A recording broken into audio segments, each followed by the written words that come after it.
This is problem 5-81. It's on page 258.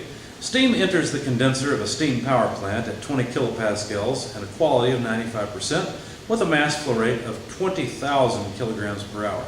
It is to be cooled by water from a nearby river by circulating the water through the tubes within the condenser.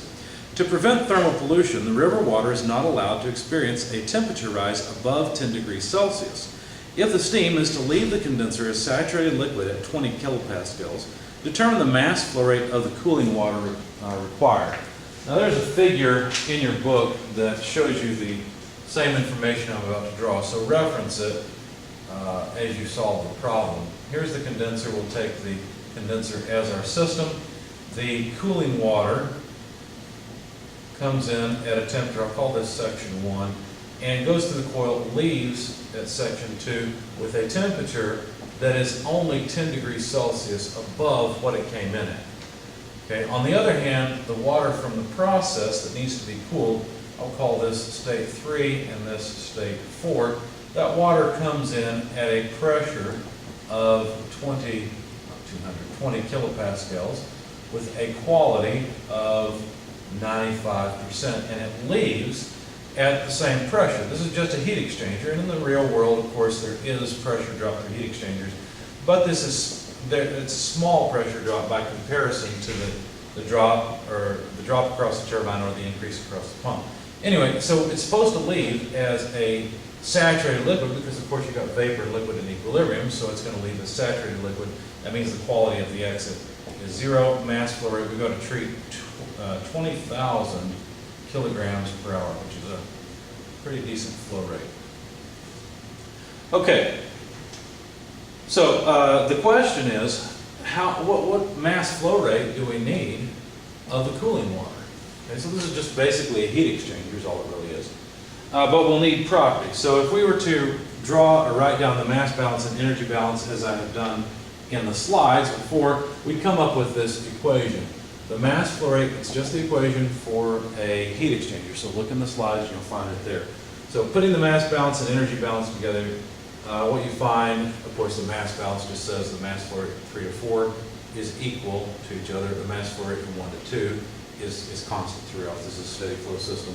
So anyway, from the slides, we'd have the mass flow rate coming through this side is equal to the mass flow rate coming through this side, where it's scaled by the enthalpy change.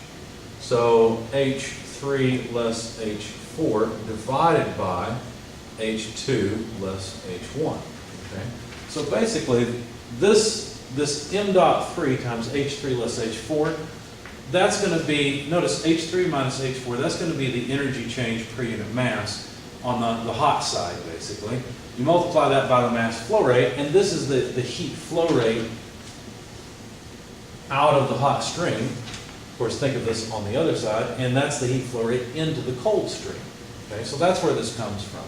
Now, the change from 3 to 4 is a latent change, right? The pressure is constant, and that is a change that is a condensation process, right? We're condensing the steam.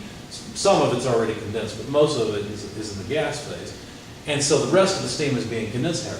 However, on the cooling water side, what's happening is the temperature of the cooling water is going up. And so instead of using this H2 minus H1, let's do it this way. M dot 3, H3 less H4, divided by the heat capacity times the temperature change. Okay? So that's the equation we'll use. Basically, we need the enthalpy coming in. We can get it from the pressure and quality. Of course, we'll have to use the quality to get it. And so when you go and you look all these up, this is 251.42, and it's kilojoules per kilogram, but I'm not writing it down due to space constraints. 0.95, and then HFG is 2,357.5, and so that comes out to 2,491.1 kilojoules per kilogram, and I need to separate that because this enthalpy goes over here. It's still just H3. Okay. Now on this side, the enthalpy would just be HF at 20 kilopascals. Of course, we've already got that. That's 251.42 kilojoules per kilogram. So that's what goes in here and here. And of course, we have the mass flow rate there. We just need the heat capacity of water. And the heat capacity of water, I'll write it in as I solve this. Let's just jot these things down. 20,000 kilograms per hour is the mass flow rate of 3. H3 we just found 2491.1 less H4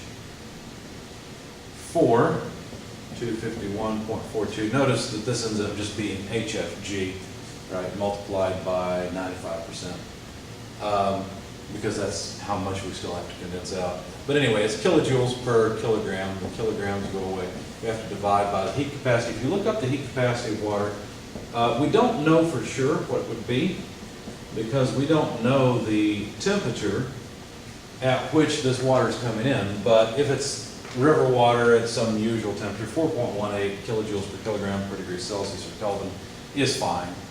Now the temperature change, T2, is 10C above T1. So this difference is just 10 degrees Celsius. Notice we can cancel the Kelvin and the Celsius because they're both temperature differences. The kilojoules will cancel and we'll get kilograms per hour. But notice these are kilograms of cooling water, whereas these are kilograms of water to be cooled. Okay, so plug in all of this in, you'll find that this is 1,071,617 kilograms per hour. That's the rate at which we need river water or whatever water we're using to cool this system in order to cool it down enough and yet not have more than a 10 degrees Celsius rise. Okay. Now if you convert that 1 hour 3600 seconds, let's see, then you'll get kilograms per second, and so that is 297.7 kilograms per second. Another interesting thing to calculate is this product, just this upper piece, because that represents the rate at which we're dumping energy into this river, whatever the cooling medium happens to be.